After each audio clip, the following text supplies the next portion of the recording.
If Floyd doesn't fight Pacquiao, who do you think he should fight now? Who in the landscape is there left for him to fight? I don't really think. I mean, I would like to see him fight Cotto, but I would like to see him fight Cotto with Freddie Roach with it, because Cotto with Freddie Roach is a different Cotto than Cotto with anybody else. So Cotto with Freddie Roach is a good fight. Cotto Canelo coming up. Bob Arum said it's going to happen next year. How do you break that fight down? It's one of those big fights that people expect. Yeah, it's a big fight that people expect. The only thing for Cotto in a fight like that with Canelo is Cotto in his later career was a dream middleweight and a middleweight.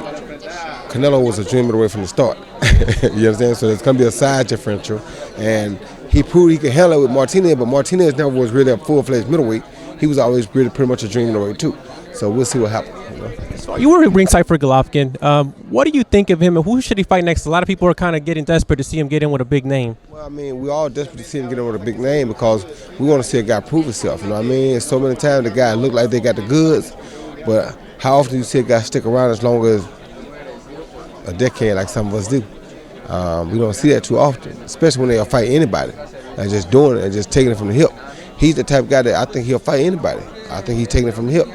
But because Andre is so inactive and he don't have opponents, and Golovkin doesn't seem to have real opponents either, why don't we just cut through the chase and go and let them fight? I mean, they could do 2 or 3 fights for us. I watch it every time because it's such an interesting, because Golovkin gonna make it so much more interesting for Ward that now Ward got to play a little bit different chess match. So it's gonna be interesting for both sides. And I think each fighter will bring the best out of the other fighter.